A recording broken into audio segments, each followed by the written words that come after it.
We are living in an increasingly biblically illiterate culture as my generation abandons the words of scripture that guided our forefathers.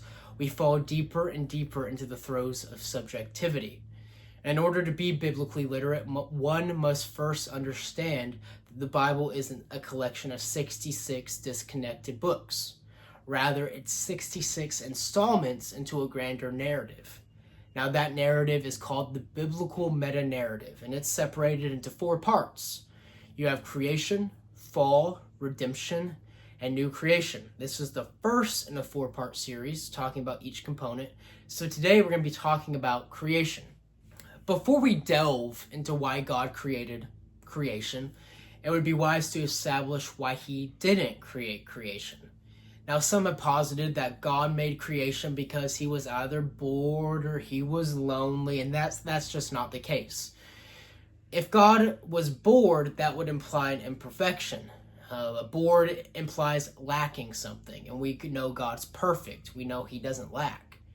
And if we established in my last video that God wasn't lonely, he existed in triune nature prior to creation. So God did not create creation because he was either bored or lonely. Now that begs the question, Tegan, then why did God make creation? And I'll answer that. And I won't go to where you think I'll go. You might think first chapter of Genesis, and we'll get there. We'll get there, I promise. But let's read Isaiah chapter 6, verse 3. We read the angels declaring, "Holy, holy, holy is the Lord of hosts. The whole earth is full of his glory." Creation is meant to be a vessel that proclaims the glory of God. Now, this isn't just an Old Testament idea.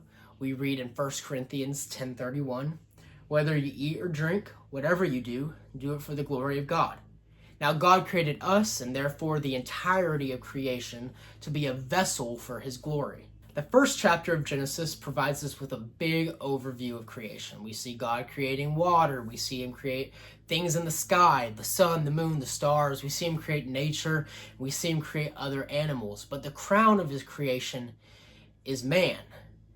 We read in Genesis 1:26-28, "Let us make man in our image, according to our likeness, and let them rule over the fish of the sea, and over the birds of the sky, and over the cattle, and over all the earth, and over every creeping thing that creeps on the earth." God created man in his own image.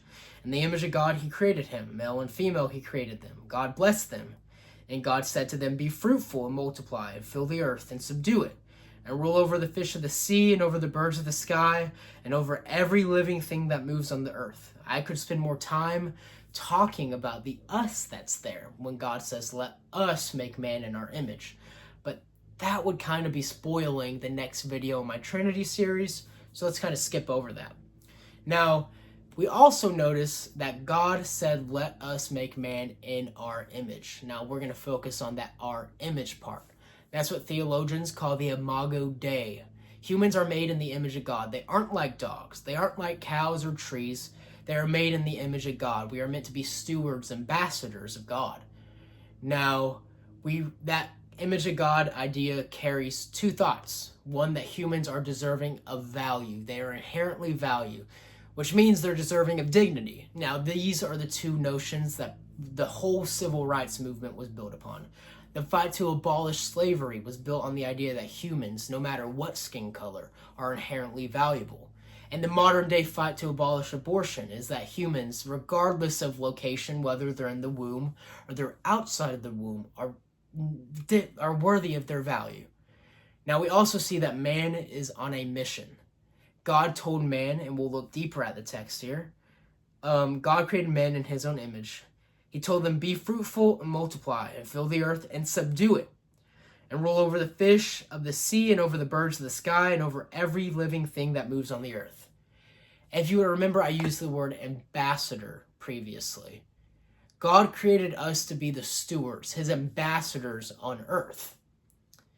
And we leave off the first chapter of Genesis in Genesis 1:31. And God, he's just gone on a 6-day creating spree, and he's surveying his creation.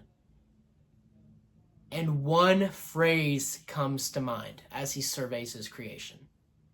He looks at it and he proclaims that it was very good. Not good. He used good to describe the individual acts of creation. When he looked on the entirety of creation, he uttered very good. I hope y'all liked that video. If you did, please consider liking and subscribing.